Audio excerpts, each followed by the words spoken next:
At the same time, Krystal, what are your breaking points today? Well, a shocking new video is making the rounds on social media. First, let me give you a little bit of background here. Miners at Warrior Met Coal in Alabama, they've been on strike over unfair labor practices for months now. 1,100 workers have been protesting low wages and subpar benefits since early April. What essentially happened is these workers agreed to take a huge pay cut a few years back when the previous company called Walter Energy filed for bankruptcy. The new company that emerged from bankruptcy has a bunch of private equity owners, along with the old CEO and owner of Walter Energy.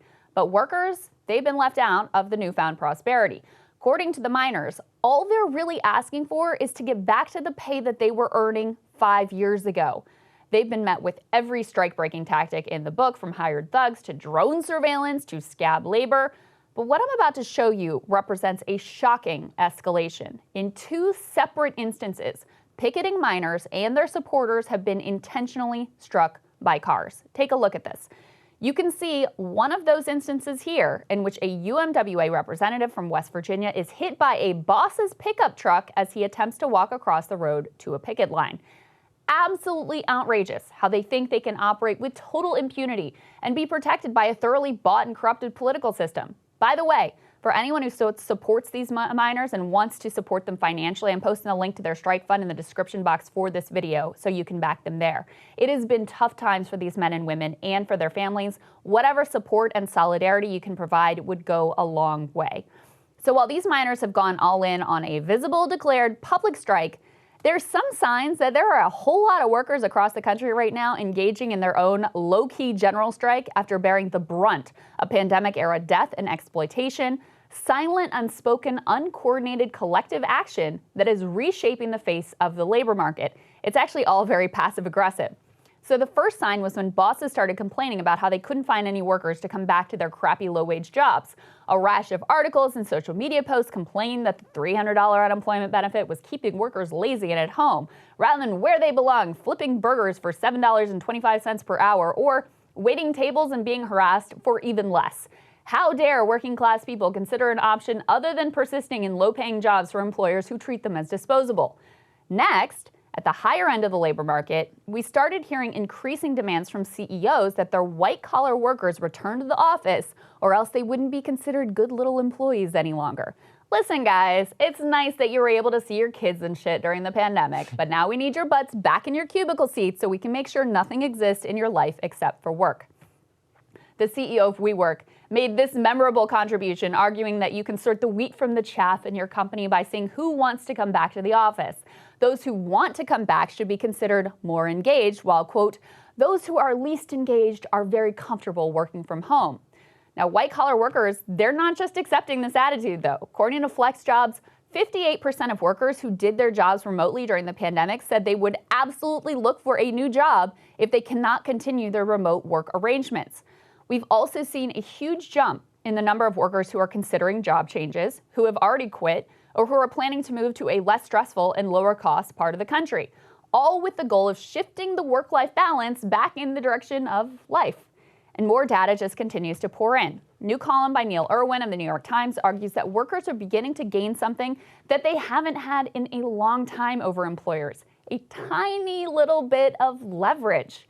I don't want to overstate things here, but there are some interesting signs. The share of job postings that say no experience necessary, that has shot up by 2/3, indicating that employers are in less of a position to be choosy. The dollar amount that's necessary to lure a non-college educated worker into the workforce has jumped up almost $10,000 since 2019. Half of employers who have largely blue-collar workforces are finding it difficult to retain their employees.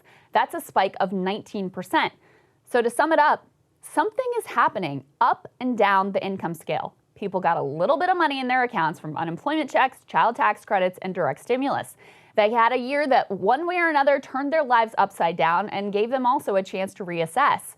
Those with the money and luxury of reordering their priorities are considering that maybe work doesn't have to be the sole locus of their identity. But even those who are living paycheck to paycheck are seeking new lines of work, moving away from the brutal frontline tasks that were so hard hit during the coronavirus. A backlash to this teeny tiny flex of worker power is, of course, already well underway.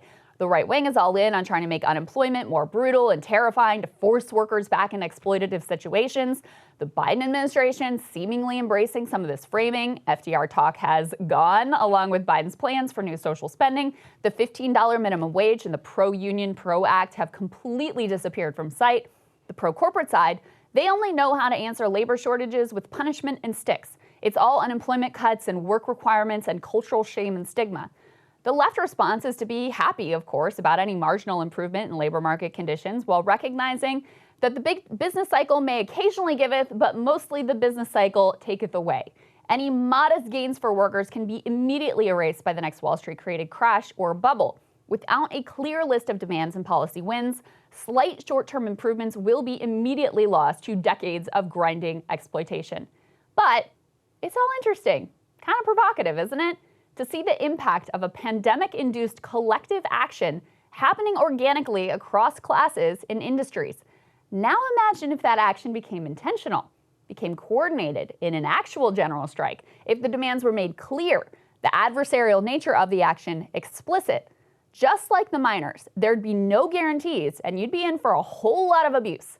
The media, of course, would ignore what's going on for as long as they possibly could. Then they demonize it. The corporate bosses would lash out in ways that might be a little more sophisticated, but would amount to the same intent as hitting workers with cars to scare the next one out of stepping out of line. For now, solidarity to these miners. Don't let up the pressure and the attention, and I am all in on the passive-aggressive general strike. The gains may be small, and they are likely temporary, but at least they offer a glimpse of what's possible. And Sagar, we keep getting